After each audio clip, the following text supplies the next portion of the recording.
Hello বন্ধুরা, সবাই কেমন আছো? আমার একটা নতুন ব্লগে স্বাগত জানাই। ক্লাস থেকে নেমে দেখলাম মানুষ স্কুল থেকে ঘরে চলে এসছে। বললো মাম্মি খিদে পেয়েছে। ফ্রিজে দেখলাম দুটো বাটারি কিউব আছে, ওটা বার করলাম। আর কি দেবো বললাম তাড়াতাড়ি করে একটা হাফ ব্রেড নিয়ে আসতে আর একটা লেসের প্যাকেট নিয়ে আসতে। ততক্ষণ ওইটা আমি ওকে স্ন্যাক্স রেডি করে দেবো। তাড়াতাড়ি করে কী আর দেওয়া যায়, ব্রেড আর বাটারি তাড়াতাড়ি কাজে আসে। তো নেহাকে বললাম সন্ধ্যেটা দিয়ে দে, বোনকে নাস্তা দেবো।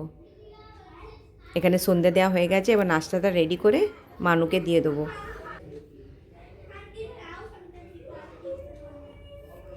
টাইম চাই, নাস্তা কিছু বানাতে গেলে একটু হাতে টাইম চাই, জানো। টাইম না থাকলে বানানো যায় না, ওর একটা রেডি করা সব। এই ক্লাস নিতে নিতে ওই সব হয় না। তো তাড়াতাড়ি করে কি করব, ওই জন্য এই ব্রেড আর বাটার দিচ্ছি, তারপরে চিন্তা করি কি রান্না হবে রাত্রিরে। তাড়াতাড়ি রান্না করে খেতে দিয়ে দেবো। এখন বাজে 7টা।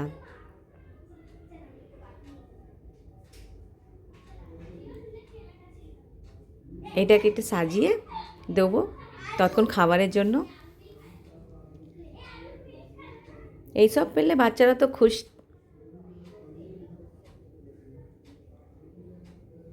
আর বললাম একটু দুধ দেবো, না না করছিল, মাম্মি দুধ খাবো না। আনছি না বেটা, একটু দুধ তো খেতেই হবে।